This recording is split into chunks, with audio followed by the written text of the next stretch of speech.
the analogy battle was to describe a reinsurance broker, but without sort of using all the basic industry sort of jargon that we normally use.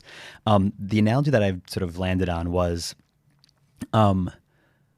like a construction company / business. So hear me out. So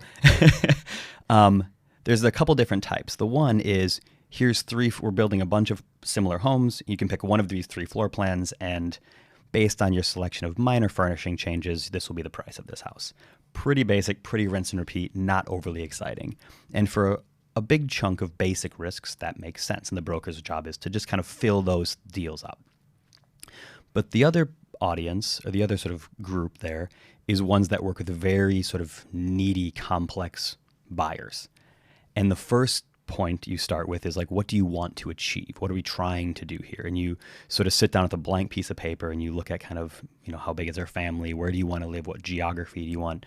Access to the mountains or to the, ocean or whatever it might be. And you start from scratch and then kind of work through, and you present a couple different design options and you get feedback, and the whole thing is bespoke.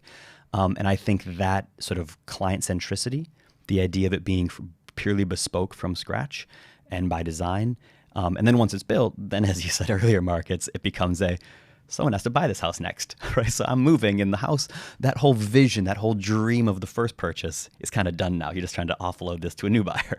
But the process of building it the first time, and then you have all these steps of sourcing in the marble from different countries if it's fancy, all those things that have to, filling up the capacity. So that was kind of the one I landed on. But we'll hand over to you, sir, to... Oh, okay.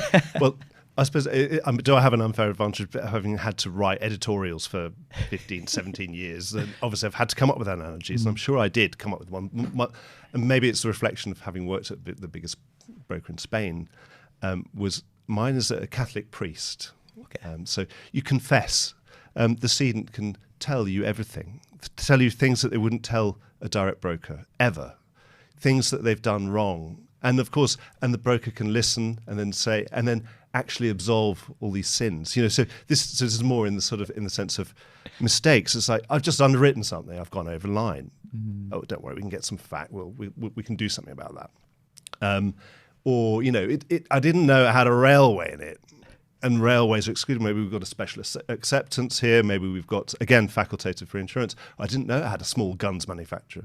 It's like, how didn't you know that, for God's sake? And do they export to the US? It's like, terror, shock, horror. Yes, they do. Of course they export to the US, the biggest gun market in the world. Yeah. It's like, yeah, but they're only small handguns. It's like, yeah, but that don't even go there. Yeah. All that kind of stuff. And or I remember, in Spain, everything shuts down for the whole of August, and coming back on the 3rd of September, and a submission to a binder or something that we had, and it's like, hey, Paco, there's something about this the submission. It's fine, but it's like the inception date's the 2nd of August. I said, yeah. Obviously, it happened while I was on holiday. I've been at the beach for a month. Yeah. It's like, can you do something about it? It was like, yeah, okay, we can see. Let's see about subject to no known reported losses. Well, actually, there was a loss, a small one. It's like, okay, so it's like things that you would never tell anybody. Yep. You wouldn't tell your partner. Yeah.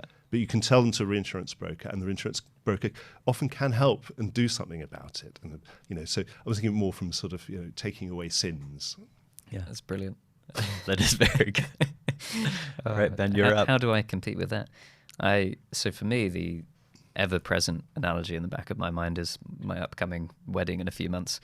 So I see the broker as a bit like a wedding planner, somebody who's there to help you with something that you only hopefully do once.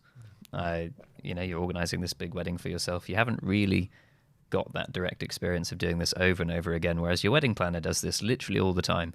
So if you go to your wedding planner and you say, you know what, I really want to come in riding an elephant, the wedding planner's got the wisdom to say, are you sure? Because I've seen a couple of weddings where they've tried that, and let me just tell you, the elephant ate the cake and 2 of the bridesmaids.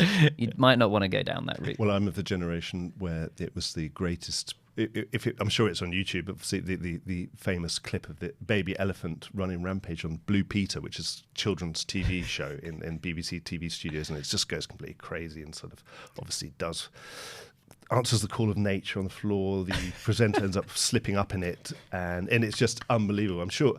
It's still a classic. It's still worth googling it. Blue We'll Peter, also put this in Cliff. the cliff in the notes. It's still black. It's black and white, but it's absolutely golden. That's brilliant. We should put this on the front page of a broker's website somewhere. Avoid mishaps like this. Get a broker you can trust. Well, no, I think you're pretty good though on yours because. Again, obviously, mine was just the negative side of things. It's taking away problems and problem solving. But of course, it's the positive side. And your thing is like, I want to build this palace. And it's you, again, another kind of, I want to build something idealistically wonderful. Yeah. And then the real insurance broker's got to come with a realism, say, within the budget you've got, you're not going to do that. And you're not going to no one's going to take away your explosives exclusion because what do you really know about them? Yeah. And they're a treaty exclusion for a really good reason. Yeah. In guns manufacturers and other stuff. So it's that dose of realism, but the same, but also enough optimism to help the client fulfill that vision to say, you want to do this, right? Great. You want to get into this new line. We're going to get the reinsurance support to help you to do that and to help get some of the expertise that you can buy in from the reinsurance world.